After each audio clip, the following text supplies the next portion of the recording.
যুক্ত হচ্ছেন সহকর্মী খালেদ সাইফুল্লাহ। খালেদ, জানতে চাই যে কুমিল্লার ইফতার বাজারে কোন ধরনের খাবার থাকছে এবং ক্রেতাদের ভিড় কতটা?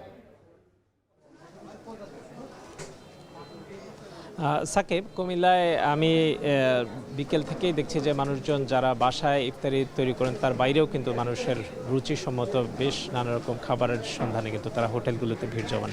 আমি বধুয়া ফুড ভিলেজে আছি, এখানে প্রায় 100-র বেশি আইটেম কিন্তু তারা এখানে সাজিয়েছেন এবং ক্রেতাদের ভিড় কিন্তু দুপুর থেকেই আমরা দেখছি, অর্থাৎ বেলা বাড়ার সাথে সাথেই কিন্তু তাদের পণ্য খাবার আইটেমগুলো কিন্তু কমতে শুরু করে।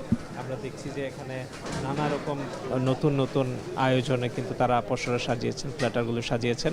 এখানে একটি প্যাকেজ দেখছি যে প্রিয়জনের হাসি, এখানে প্রায় 12টি পদের খাবার আছে। এরকমভাবে বেশ অনেকগুলো প্ল্যাটারই তারা তৈরি করেছেন এবং প্যাকেজের বাইরেও আলাদা আলাদা করে যেভাবে পারছেন তারা কিন্তু এখান থেকে ইফতার সংগ্রহ করছেন।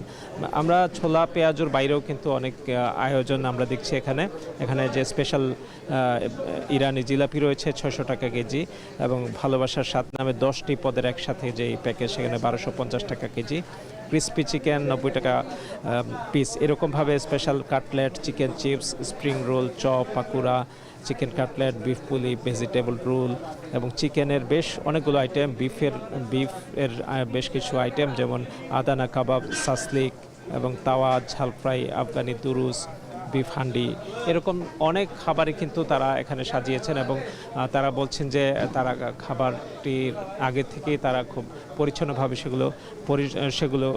সেগুলো তারা তৈরি করেন। এখানে আসলে ক্রেতাদের সাথেও কথা বলেছি, তারা বলছেন যে আসলে ভোজন রসিক মানুষরা একটু বাসার প্রতিদিনকার খাবারের বাইরে তারা আসলে নতুনত্ব আনার জন্যই কিন্তু এখানে ভিড় জমান এবং এখানকার যিনি এই এত সব আয়োজন করেছেন তিনি আমাদেরকে বলছেন যে ক্রেতাদের একটু ভিন্ন স্বাদের তৃপ্তি দেওয়ার জন্য কিন্তু তারা এই ধরনের আয়োজন করছেন। তো এই ছিল কুমিল্লার ইফতার বাজার থেকে আয়োজন। তারা বলছেন যে এটি 1 তারিখ থেকে 30 তারিখ পর্যন্ত, অর্থাৎ শেষ রোজা পর্যন্ত তাদের এই আয়োজন অব্যাহত থাকবে এবং নতুনত্ব রাখার জন্য তারা খাবারের স্বাদ এবং মানুষের মুখরোচক খাবার মানুষ যেন তাদের কাছ থেকে পছন্দের খাবার নিতে পারে সে চেষ্টা তারা চালিয়ে যাবেন। এই ছিল কুমিল্লার বাজার থেকে ইফতার।